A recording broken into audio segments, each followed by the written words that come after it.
Imagine for a moment you are an ancient Roman. You're feeling hungry and you head over to a thermopolium, the Roman equivalent of a fast food restaurant. You enter the restaurant and you see this long counter with a number of big clay jars embedded in it, each jar with different options of food. You serve yourself, you grab a cup of wine, and at the end of the counter, someone looks at your plate and tells you, "That will be a dupondius and a semis, please." You reach over to your pocket, or your pouch, I'm sure the Romans didn't have pockets in their togas, and you take out a number of different coins. And then we might have a problem. It turns out that none of your coins have any kind of inscriptions on them that read 1 dupondius, 1 as, or a semis. And even if there were, as with the vast majority of Romans of the time, it's most likely you can't read, and neither can the other person across the counter. Despite that, this kind of low-level transaction was very common even amongst the lowest social classes living in ancient cities. So, how did they do it? How did these highly monetized societies with different denominations circulating at the same time, denominations that were meant to work in for very different transactions, from gold pieces that could be worth your entire salary to small bronze pocket change that could only buy you a slice of bread, how did they differentiate one coin from the other without knowing how to read?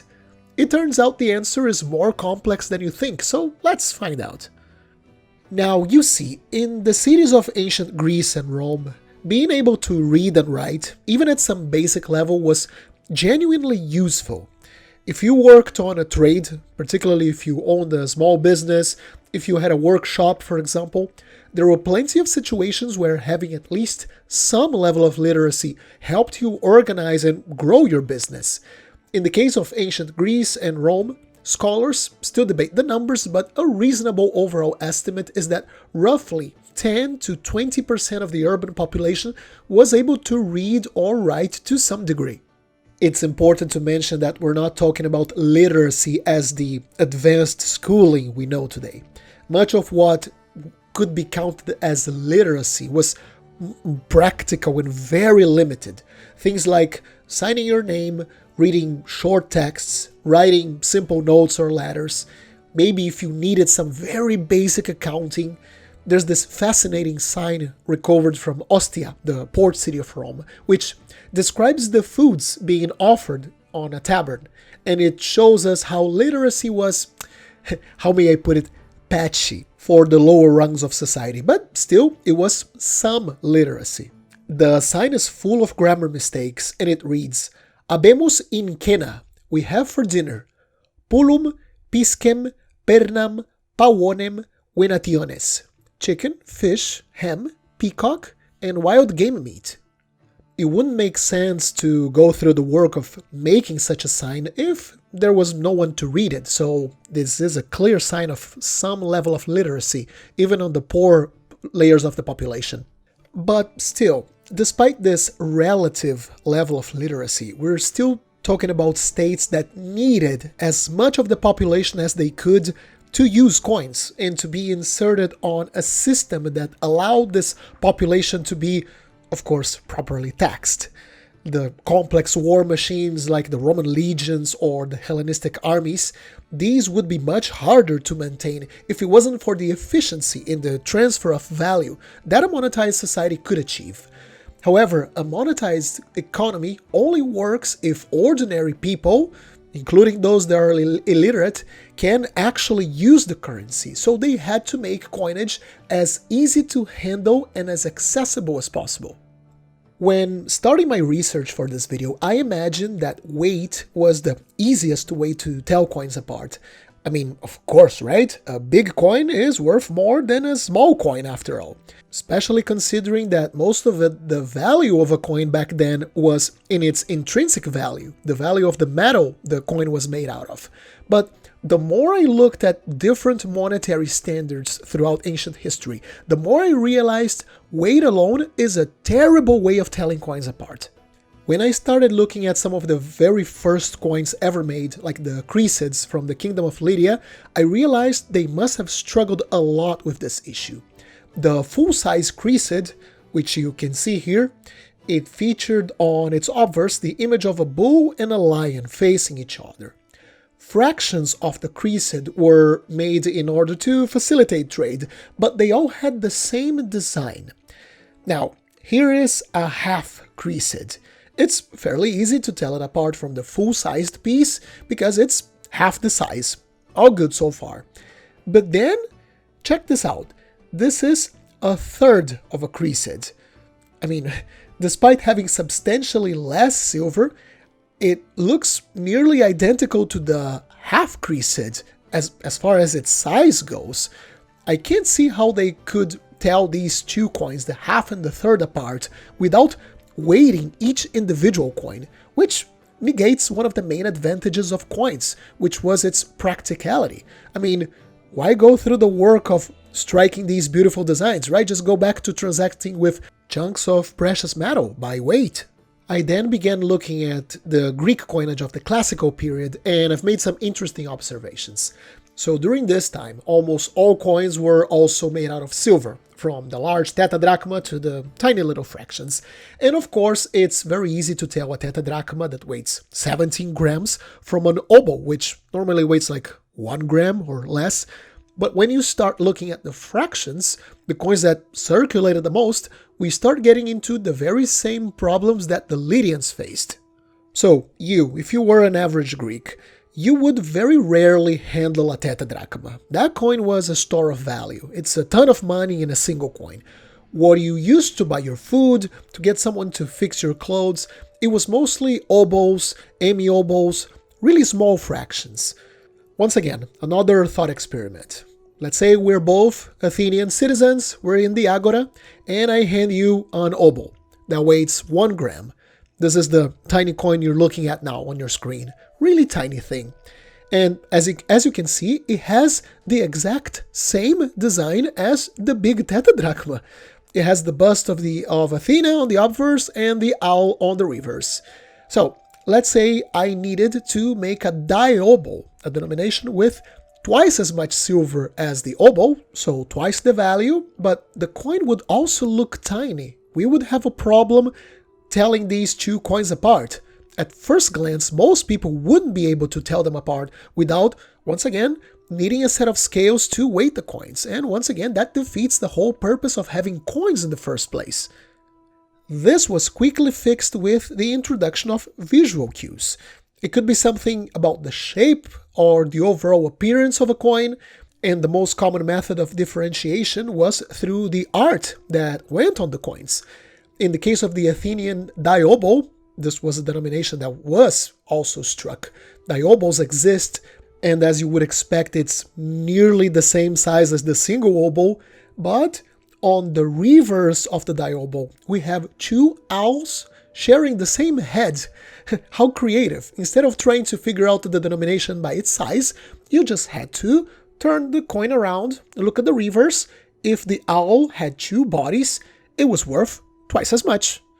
I've got a few lovely Roman Republican bronzes here to illustrate this even better.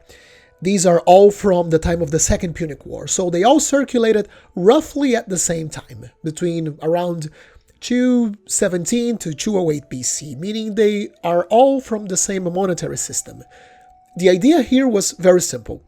You could differentiate the coins based on symbols that you knew your entire society would be able to recognize. So, for the case of these Roman coins, someone at the mint must have figured out that although not all Romans could read, every single Roman grew up listening to stories about their gods. Everyone knew who Jupiter was, who Minerva was, how they looked like, and they used the image of these gods as denomination symbols.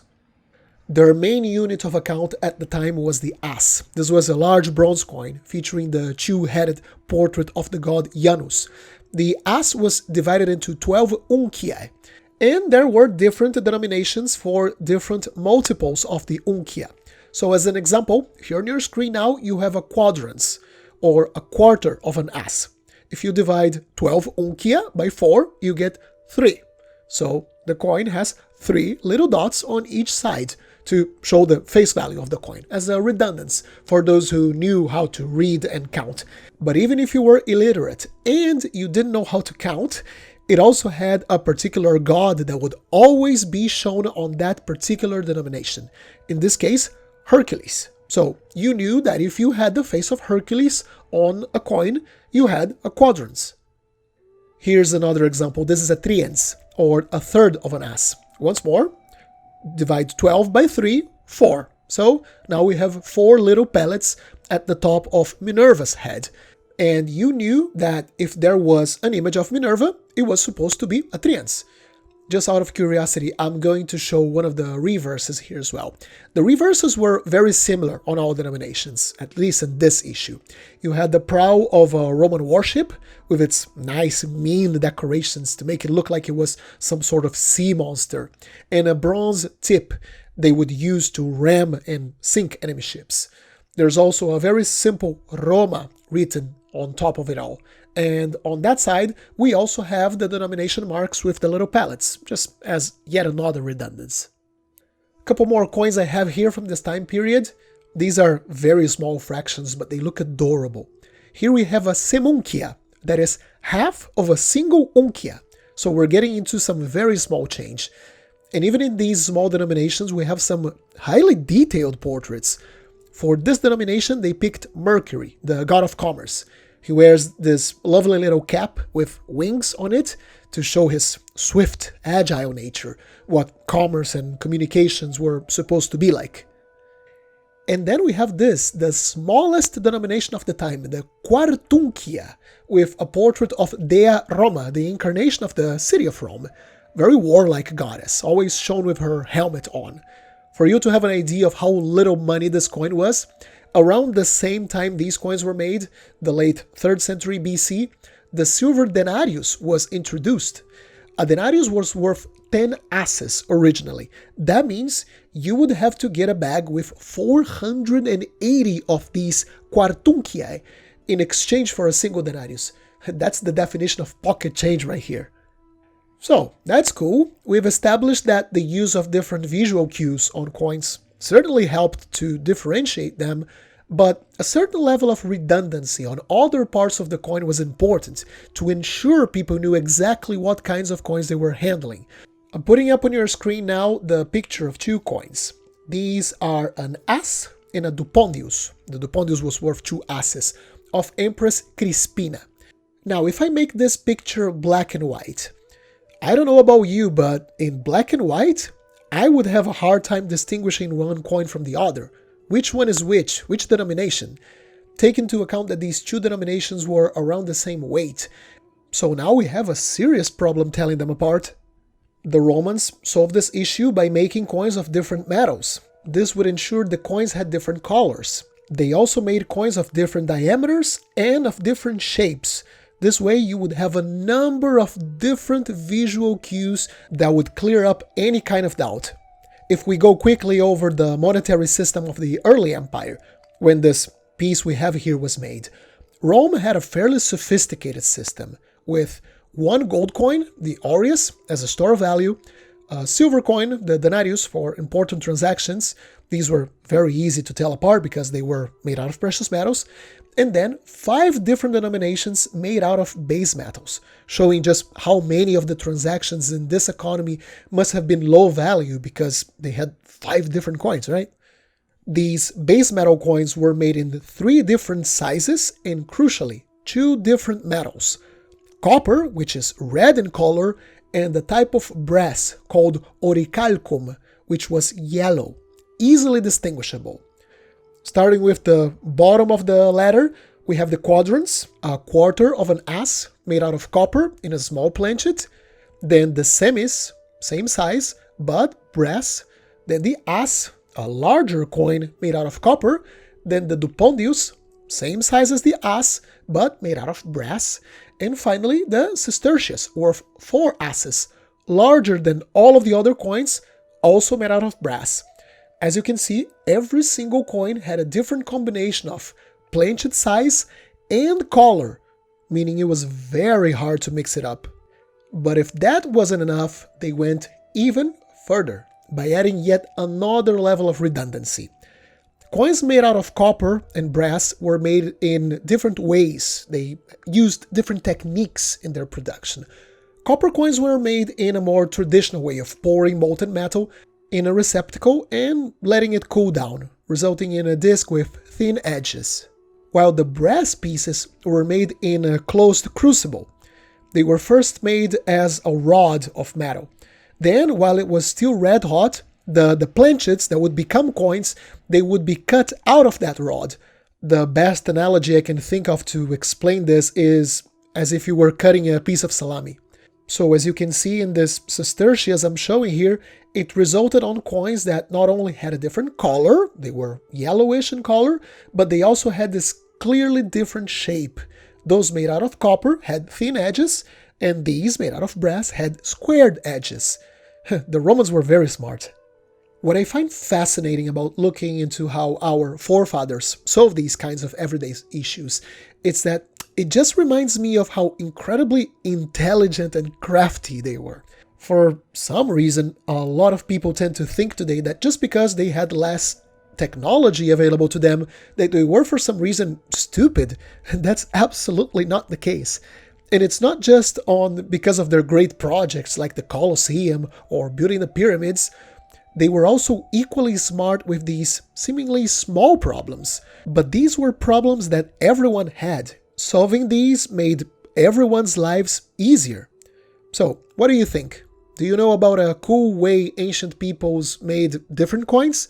Let us know in the comment section down below. I hope you enjoyed this episode. Leave a like and consider subscribing if you did. Happy collecting, and I'll see you soon. Let me give a special thank you to all of my amazing channel members and Patreons for their generous support. This channel would not be the same without your help.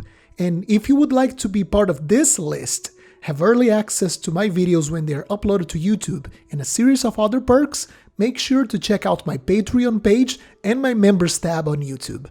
Thank you very much.